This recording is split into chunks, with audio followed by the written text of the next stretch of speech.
Olá, queridos, a paz do Senhor, seja muito bem-vindo à TV EB Educando.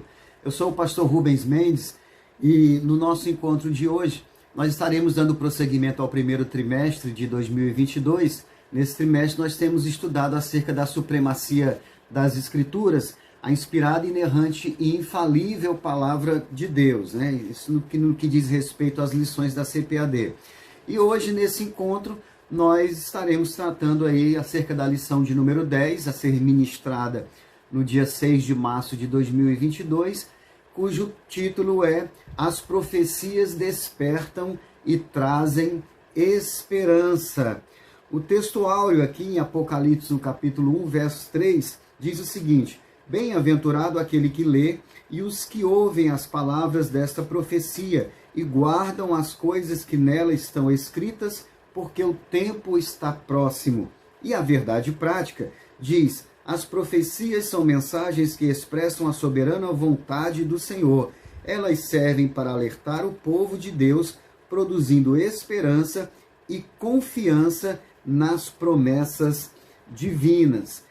É interessante a conexão que há aqui entre a questão do título da lição e o texto áureo, né? O texto áureo, ele vem apresentando uma bem-aventurança, né? Dizendo que é bem-aventurado aquele que lê e os que ouvem as palavras desta profecia, né? E guardam as coisas que nela estão escritas, porque o tempo está próximo. Então nós temos aqui claramente sendo revelado o fato de alguém que se dispõe a ler, se dispõe a ouvir, se dispõe a atentar para o conteúdo profético, né? Essa pessoa, ela acaba sendo bem-aventurada porque acontece na vida dela exatamente aquilo que está exposto aqui no título da lição, um despertamento, né? Essa pessoa, ela é capaz de fugir dessa rede, né? Das garras da apostasia, da sonolência, da letargia espiritual. Nós temos aí visto uma multidão de pessoas vivendo nesse mundo completamente indiferente às coisas de Deus, sem poderem fazer uma leitura apropriada dos acontecimentos. A cada dia nós temos visto o caos instalado nesse mundo e as pessoas, elas na verdade entram aí pelo desespero adentro, né? Porque não conseguem entender o que está acontecendo, mas todos quantos atentam para o teor profético, para o conteúdo profético, acaba sendo bem-aventurado pelo fato de se despertar, né? Para tudo isso. E quando a pessoa desperta, quando a pessoa está consciente e acordada, ela com certeza vai procurar se aproximar mais de Deus, né? Procurar viver ali na presença do Senhor, e isso gera aí uma bem-aventurança, né? Para essa pessoa. E o título também fala que as profecias trazem esperança, exatamente pelo fato de que, ao olharmos para tudo que estamos vivenciando nesse mundo, né? O caos em que está mergulhado esse mundo, e ao termos conhecimento das promessas de Deus, daquilo que Deus declarou, né? E tem declarado, e quando tomamos conhecimento disso, a nossa esperança, ela é consolidada, né? Ela é renovada. Por isso que é muito importante nós estarmos atentos e termos conhecimento de tudo isso. A leitura bíblica em classe está nos livros de Jeremias, capítulo 1, verso 4 ao verso 10, Joel, capítulo 1, do verso 1 ao 3, e Apocalipse, capítulo 1, também do verso 1 ao 3. E eu queria destacar aqui, na questão da leitura bíblica em classe, o versículo 10 de Jeremias, capítulo 1, né? Está aqui na nossa leitura, e é muito interessante uma palavra de Deus ao profeta Jeremias, que diz assim: olha, ponho-te neste dia sobre as nações e sobre os reinos, para arrancares, para derribares, para destruíres e para arruinares, e para edificares e para plantares. Então, Deus estava aqui se dirigindo ao profeta Jeremias, mas na verdade mostrando o desfecho do que é a palavra profética, o conteúdo profético, né? Na verdade, a palavra profética é a exposição ou a expressão da vontade de Deus. Então, todo aquele que expressa a vontade de Deus, que apresenta a vontade de Deus, de certa forma, é um profeta do Senhor. Nós também, quando nós apresentamos, quando nós falamos da palavra de Deus, de certa forma, nós estamos aí manifestando esse caráter profético de Deus na nossa vida. E toda vez que alguém apresenta a vontade de Deus, o que acontece naturalmente é exatamente isso aqui que Deus falou para Jeremias. Eu tenho colocado você para arrancar, para derribar, para destruir e para arruinar, né? E arruinar o quê? Arrancar o quê? Destruir o quê? Né? Na verdade, para destruir todas essas estruturas, muitas vezes plantadas pelo próprio Satanás no coração das pessoas, essas estruturas que fazem com que as pessoas elas estejam alheias, né, à vontade de Deus. Essas estruturas de apostasia, de esfriamento espiritual, de distanciamento das coisas de Deus. Então, quando vem a palavra profética, ela vem para minar as bases dessas estruturas que fazem com que o homem viva completamente alheio à vontade e à pessoa de Deus. Então, quando a gente também se conduz, quando nós fluímos nessa questão de apresentarmos a vontade de Deus para as pessoas, nós somos também essa ferramenta que arranca, que destrói, que arruína os propósitos de Satanás para a vida dessa pessoa. E também aqui Deus fala que colocou o profeta para edificar e para plantar. Edificar e plantar o quê? Exatamente as sementes, os princípios do reino de Deus no coração das pessoas. Então a palavra profética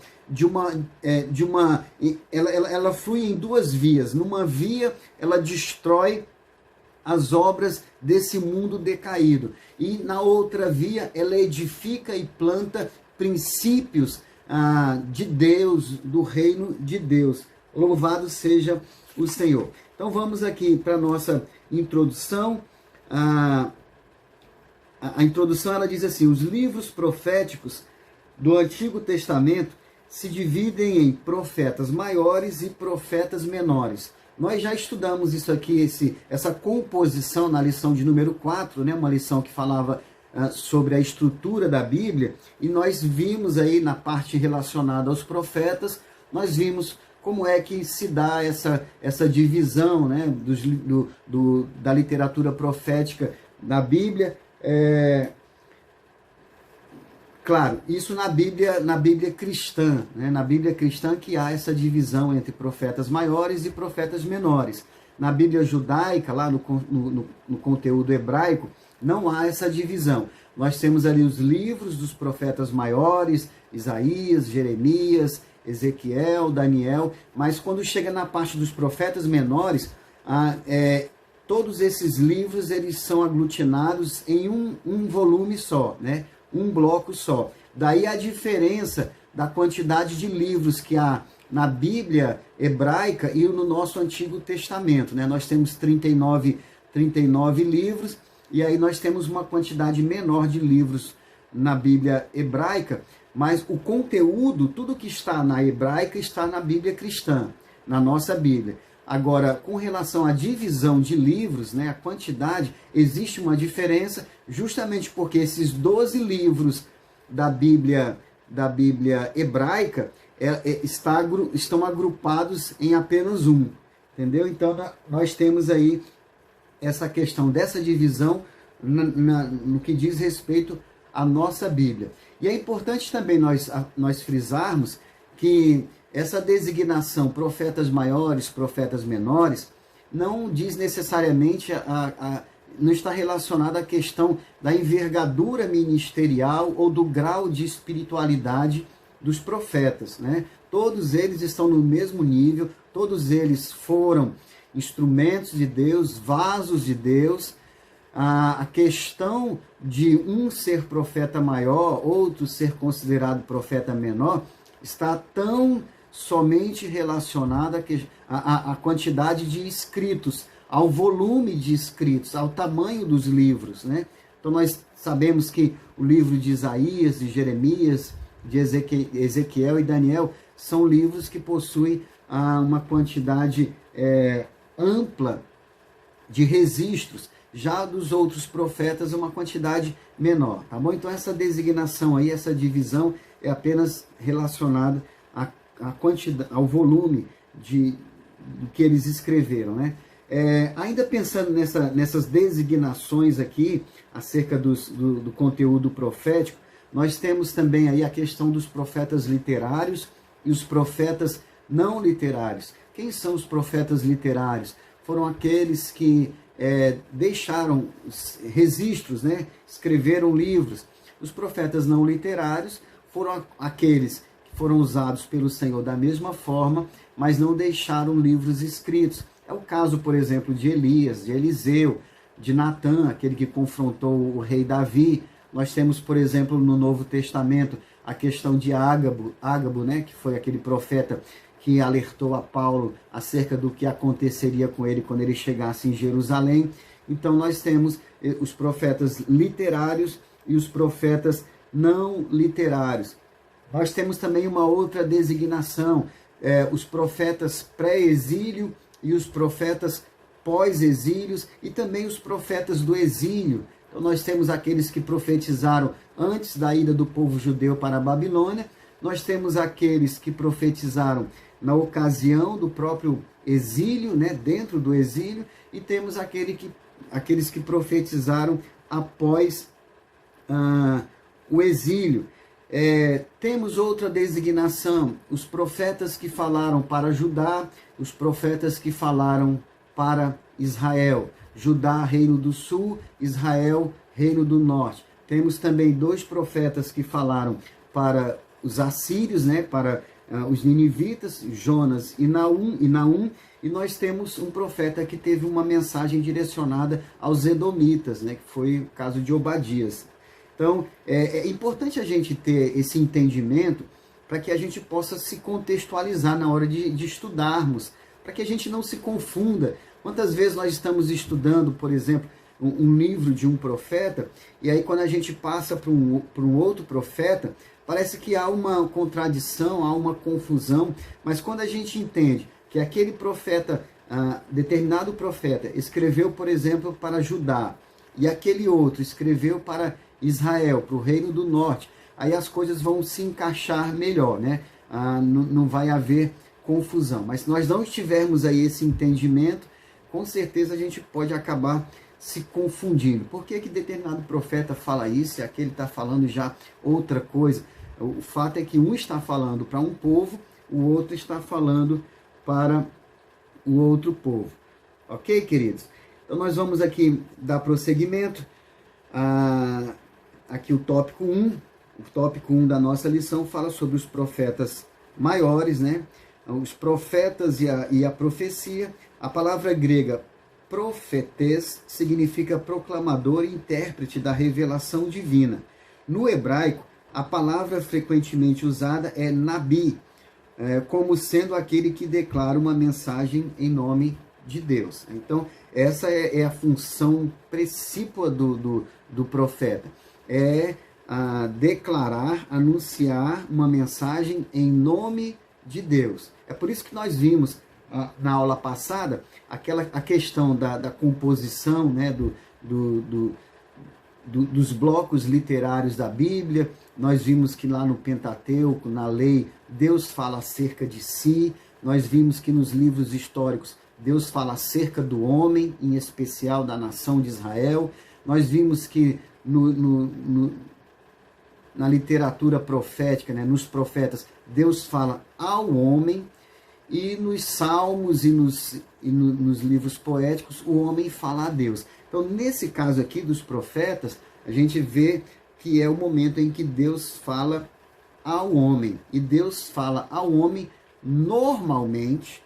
É claro que isso não é assim, uma regra, Deus não fala somente através do profeta, Deus tem uma multiforme capacidade de falar ao homem, né, de várias maneiras, através da natureza, através de tantas coisas, Deus pode falar ao homem, mas uma das mais naturais é o profeta, né, a profecia. Então, nós temos aqui no hebraico essa designação aí para o profeta, aquele que fala em nome de Deus, que é Nabi.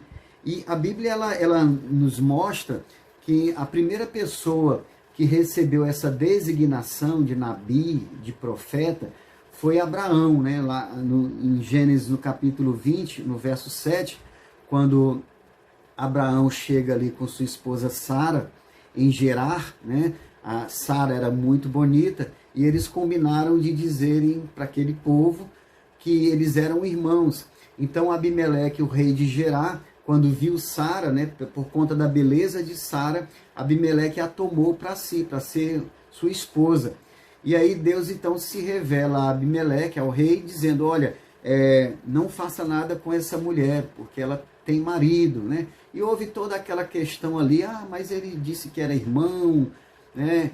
E Deus falou assim, olha, não, devolva a mulher para o seu marido, porque ele é profeta. O próprio Deus testificando ali acerca dessa característica do ministério de Abraão, que dentre muitas outras, ele era também profeta. Então esse foi o primeiro profeta aí relacionado na Bíblia. O segundo foi Arão, né? Lá já no livro de Êxodo, no capítulo 7, no verso 1, quando Deus estava falando ali com Moisés acerca de Moisés e a Faraó, e Moisés apresentando ali as suas limitações, dizendo que era de língua pesada, e Deus falou assim, olha, então vou fazer o seguinte, você, Moisés, você vai ser por Deus, né? Você vai ser Deus perante Faraó, e Arão, o seu irmão, vai ser o seu profeta.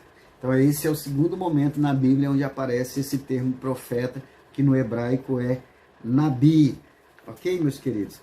E aí, pensando aqui nessa questão dos profetas maiores, né, dos 4 profetas maiores, Isaías, Jeremias, Ezequiel e Daniel, eu estive aqui, aproveitei aqui a contribuição do nosso comentarista, né, dando aí o significado dos nomes de cada um desses profetas, e acabou aqui surgindo uma mensagem bastante interessante, né, quando a gente olha aqui para o significado dos nomes de cada um desses profetas. Vamos aqui pegar aqui esses significados, que dizem assim, por exemplo, Isaías, né? Isaías significa Jeová salva. Aí vem Jeremias, Jeová estabelece. Aí vem Ezequiel, Jeová sustenta. E Daniel, Jeová é meu juiz. Então percebam que esses 4 profetas maiores, eles trazem já como significados dos seus nomes uma mensagem muito interessante para nós, né? Isaías, Jeová salva. Jeremias, Jeová estabelece. Então, Jeová salva, Jeová resgata da perdição do mundo, e aí Jeová estabelece, né? Estabelece na sua presença, no seu reino. E aí vem Ezequiel, que significa Jeová sustenta. Então ele salva, ele estabelece, né? Ele firma, ele consolida e sustenta. E depois vem Daniel, Jeová é o meu juiz, ou seja, ele faz justiça, ele protege, né? Ele conduz com retidão. Então é muito interessante essa mensagem, né? Essa mensagem que já nos é apresentada aí através do significado dos nomes desses profetas. O subtópico 2, aqui do primeiro tópico ainda, fala os profetas Isaías e Jeremias, né? Isaías e Jeremias profetizaram no reino de Judá. Tá? Então, isso aqui é algo muito importante para que a gente tenha em mente, né? Para que a gente possa se contextualizar. Eles profetizaram no reino de Judá. Nós precisamos ter em mente, muito embora essa questão do significado da profecia nos leve a pensar em predições futuras, né? Sempre que a gente pensa em profecia, naturalmente vem na nossa mente a ideia de algo futuro, de uma predição, né? De uma palavra que aponta para um acontecimento futuro. Mas é fundamental que tenhamos em mente que a profecia ela não diz respeito apenas ao porvir, ao que está por acontecer. Mas a profecia ela pode se relacionar ao presente, ela pode estar relacionada ao passado. Na verdade, a profecia ela é uma forma apresentada por Deus, né? Na verdade uma ferramenta que Deus dá ao homem para que o homem possa fazer uma leitura apropriada do contexto. Então, tanto na questão do que está acontecendo no momento, como na questão do que já aconteceu e também no que está por acontecer. Então, o profeta, ele é aquele que faz a leitura segundo a ótica de Deus. É aquela pessoa que expressa a vontade de Deus, né? Tanto para o que vai acontecer, a vontade de Deus para o que está acontecendo e a vontade de Deus para o que aconteceu. Por que aconteceu dessa forma? A profecia, muitas vezes, ela vem para manifestar, para apresentar o ponto de vista de Deus sobre um fato que aconteceu, alguma coisa que aconteceu lá atrás. Ou então Deus está apresentando o seu ponto de vista com relação ao que está acontecendo. Então, um profeta ele pode profetizar para o presente. Ele pode simplesmente apresentar o ponto de vista de Deus para determinado acontecimento do presente, né? Então, nós, ao olharmos aqui a questão do ministério desses profetas, nós vamos perceber que eles não se limitavam em suas mensagens apenas vaticinando coisas que iriam acontecer, mas eles aconselhavam reis, eles falavam ao povo e na maioria das vezes eles falavam exatamente sobre aquele contexto, né? Eles relacionavam ali de repente o caos, a situação difícil, muitas vezes relacionava com a atitude do próprio povo, né? O distanciamento do povo. Então eles faziam aí essas conexões. E na verdade esse é o ministério profético. E é assim mesmo que Deus quer também que seja na nossa vida. Que sejamos essas pessoas que possam fazer a leitura das circunstâncias sob o ponto de vista de Deus. E apresentarmos então essa leitura de forma a fazer com que as pessoas elas conheçam a vontade de Deus através da nossa vida. O subtópico 3 fala os profetas Ezequiel e Daniel. Ezequiel e Daniel, eles profetizaram já dentro do cativeiro, né? Judá já tinha sido levado cativo para a Babilônia. O tópico 2 fala acerca dos profetas menores, né? Os profetas menores, a contribuição deles aí para restauração do povo, tanto do povo ali imediato, né, o povo no contexto da geração deles, quanto também para nós, porque todo esse conteúdo profético, ele para nós também é muito útil para acontecer na nossa vida aquilo que o título da lição fala, né? O despertamento e a geração da esperança no nosso coração. Então, quando a gente conhece a palavra, a gente toma conhecimento do que aconteceu na vida daqueles que se distanciaram de Deus, os altos e baixos na vida de quem não tem uma vida estruturada, consolidada, equilibrada, o que acontece. Basta nós olharmos aí para a história do povo de Israel, que nós vamos ver os reflexos de quando alguém está perto de Deus e de quando alguém está distante do Senhor. Então esses exemplos, eles foram escritos, eles foram deixados para o nosso ensinamento, né? Para que a gente possa, a partir dessas experiências, procurar viver uma vida estável, né? Abençoada, estando sempre na presença do Senhor. Então nós vamos aqui para os profetas menores, os profetas do Reino do Norte. Então nós temos aí Amós e Oséias, muito interessante a história de vida dos dois, né? Amós, ele foi antes do seu chamado profético, antes de exercer esse ofício, Amós, ele era um boiadeiro, ele era um colhedor de sicômoros, né? Que é um tipo de alimento muito mais voltado aí para os pobres. Então esse era o contexto, um contexto bem humilde, bem simples de Amós, mas ele foi chamado pelo Senhor e ele trouxe aí da parte de Deus assim, um confronto, né, muito forte com relação às ações do povo, a questão de suborno, da corrupção que estava imperando, a injustiça. Então ele foi muito firme ali, né, nesse confrontamento com relação ao estilo de vida do seu povo. E nós temos também a questão do profeta Oséias, que foi outro que profetizou para o Reino do Norte,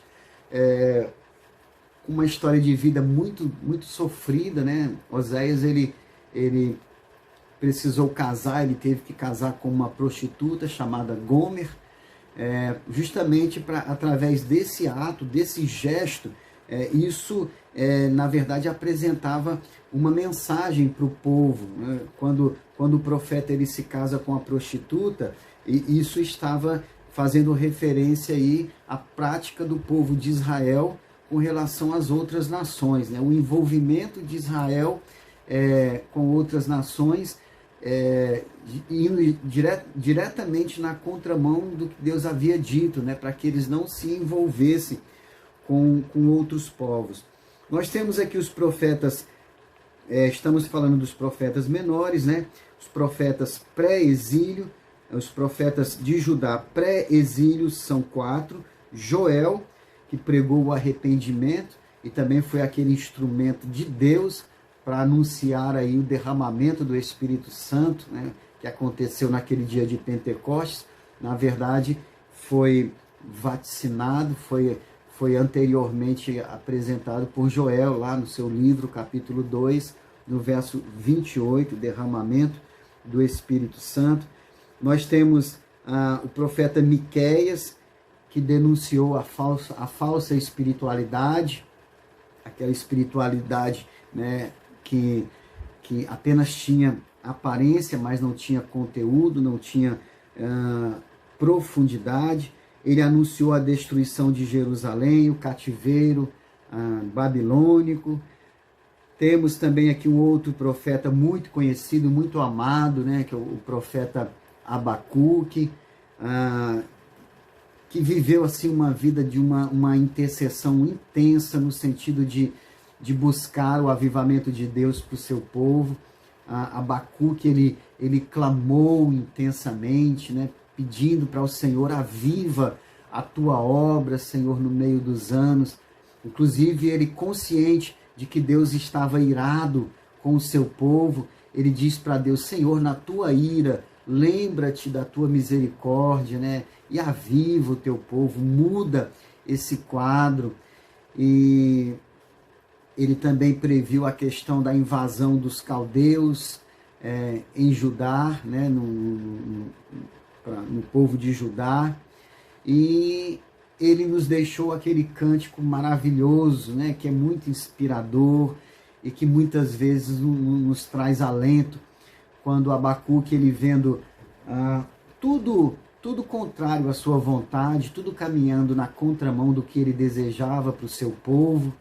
E então ele diz assim, no capítulo 3 ali, verso 17, né, 18, ele fala assim: ainda que a figueira não floresça e não haja fruto na vide, o produto da oliveira minta e os campos não produzam mantimentos, ainda que as ovelhas da malhada sejam arrebatadas e no curral não hajam vacas, todavia eu me alegrarei no Senhor e exultarei no Deus da minha salvação. Então ele estava dizendo assim: olha, ainda que tudo seja exatamente o contrário das minhas expectativas, mas eu vou me alegrar no Senhor, ainda que venha frustração, ainda que a contradição seja a minha realidade, mas eu vou me alegrar no Senhor, essa é a minha decisão, eu vou exultar no Deus da minha salvação, porque não são as circunstâncias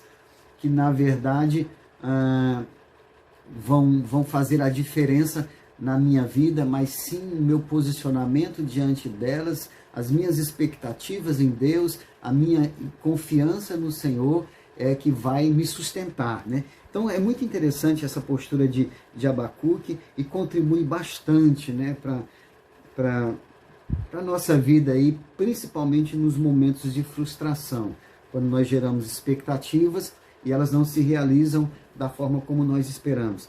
Temos aqui um outro profeta que profetizou antes do exílio, que foi Sofonias, né, que apontou os pecados dos príncipes, a destruição no grande dia do Senhor.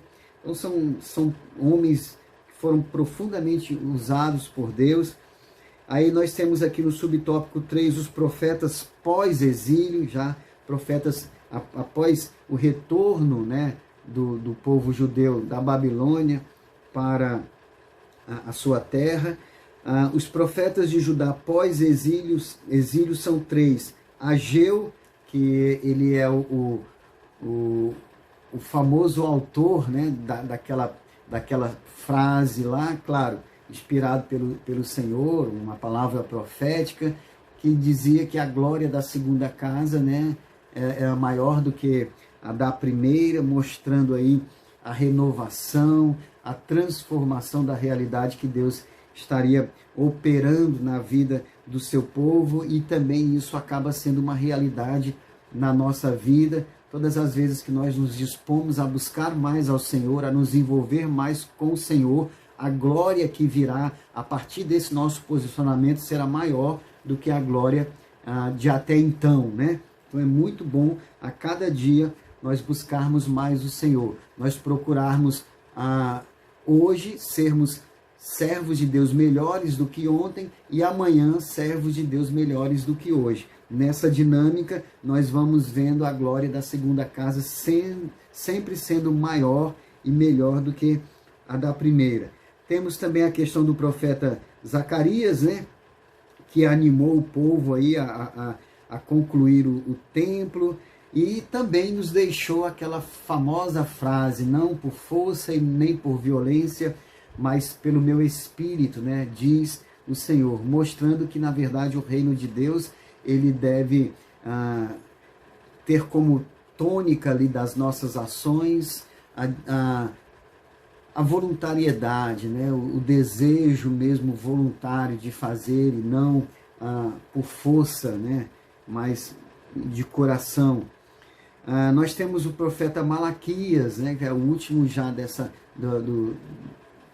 desse bloco aí dos profetas menores, né, aquele que fecha aí a questão do cânon do Antigo Testamento. E o profeta Malaquias, ele repreendeu de uma forma bem contundente aí o desleixo dos sacerdotes, né, a forma como os sacerdotes estavam apresentando ali as ofertas, os sacrifícios a Deus, trazendo animais coxos, né, trazendo animais defeituosos, e fazendo exatamente aquilo que Deus alertou e disse que não era para ser feito, e mostrando também, quando a gente traz para a nossa realidade, Malaquias, ele então nos confronta acerca da qualidade, o conteúdo daquilo que nós oferecemos ao Senhor, o conteúdo do nosso culto, das nossas ofertas, como essas coisas, qual é a essência daquilo que nós temos oferecido ao Senhor. Ele nos faz refletir aí acerca do que nós temos apresentado ao nosso Deus, e também Malaquias é aquele que fala acerca da negligência dos dízimos e das ofertas, né? Como as pessoas estavam lidando aí com essas questões. Nós temos aqui o subtópico 4 falando acerca dos demais profetas. Temos a história do profeta Jonas, temos a história do profeta Naum, né? Eles profetizaram aí mais direcionado para os assírios, né? Especificamente para Nínive, que era a capital da Assíria. Então, Jonas e Naum, eles não se voltaram tanto para a questão de Judá e de Israel, mas mais para os gentios ali, para os ninivitas. E é importante nós frisarmos aqui que Jonas, se a gente for ver, o conteúdo profético de Jonas não estava relacionado diretamente àquilo que ele falou. Embora ele tenha falado algumas coisas ali em Nínive, né, acerca da destruição de Nínive, mas o conteúdo profético dele está basicamente na sua própria vida, na forma como a sua vida, né, as coisas se desenrolaram. Então o fato de Jonas ter ido numa direção oposta ao que Deus tinha mandado, né? Deus mandou ele para uma direção e ele foi para outra, mostrava assim, profeticamente a postura do próprio Israel, que foi uma nação levantada por Deus para ser uma referência para os outros povos e para fazer com que os outros povos fossem atraídos para o Deus verdadeiro. E Israel quis se isolar, né, se fechar apenas para si. Então Jonas, quando ele evita ir a Nínive, ele também estava mostrando aquilo que era uma realidade da nação de Israel. Jonas estava querendo viver aquele egoísmo, né, de não levar Deus para os gentios. Então é muito interessante essa questão aí da vida de Jonas, né? Então Jonas, ele profetizou para Nínive acerca da destruição. Nós sabemos que os ninivitas se arrependeram, Deus poupou-os, mas depois de um tempo os ninivitas eles começaram novamente as práticas que aborreciam o coração de Deus. Então Deus levanta Naum, melhor dizendo, desculpe. Deus levanta Naum e 150 anos após, né, Naum então profetiza acerca da destruição, e essa destruição acontece porque dessa vez os ninivitas não se arrependeram.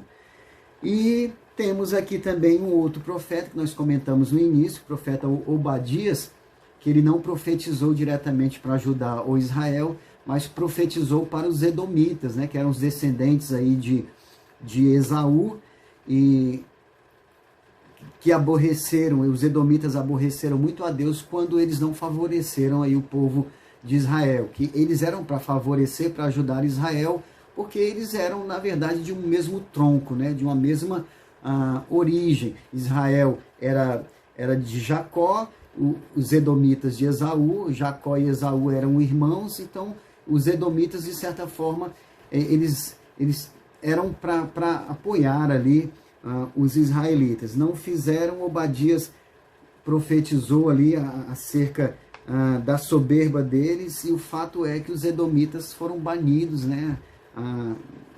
Não se tem mais registro aí desse povo, ok? E partindo aqui já para o final da nossa lição, o tópico 3 fala acerca do livro do Apocalipse, né? É o único livro essencialmente profético dentro do Novo Testamento. Mas é importante que a gente tenha em mente uma coisa também, irmãos. Apesar de nós termos bem definido ali, tanto no Antigo Testamento quanto no Novo Testamento, quais são os livros proféticos, é importante que a gente tenha em mente que nos demais livros da Bíblia existem muito conteúdo profético também. Tá? Por exemplo, os evangelhos. A gente sabe que os evangelhos, eles fazem parte do gênero literário evangelhos, e não proféticos, né? Mas tem muita profecia, principalmente, né, palavras de Jesus ali, de coisas que estão por vir, relacionadas aí a profecias, né? Nós temos no livro de Atos, dos apóstolos, nós temos profecias, o próprio profeta Ágabo, né, quando fala para Paulo ali o que iria acontecer com Paulo em Jerusalém, é profecia. As cartas de Paulo, muitas delas falando aí sobre a questão do arrebatamento, do que vai acontecer com aqueles que estiverem mortos no Senhor e vivos, né, como é que vai se processar, tudo isso é teor profético. Então nós temos na Bíblia vários textos, embora não estando diretamente em livros proféticos, mas que são textos proféticos. O que nós diríamos então, por exemplo, do Salmo 22, né, que é um salmo de Davi, que fala sobre o retrato da cruz. Então quando você lê o Salmo 22, você vê exatamente o cumprimento dele já nos dias de Jesus, quando ele foi crucificado. Então é muito importante nós termos aí em mente isso, né? O livro do Apocalipse, a autoria, o propósito e destinatários. Nós sabemos que a autoria do livro ali é de João, no apóstolo João, claro, inspirado pelo Espírito Santo. Os destinatários, né, foram aquelas 7 igrejas da Ásia, né, da Ásia Menor: Éfeso, Esmirna, Pérgamo, Tiatira, Filadélfia, Laodiceia e Sardes.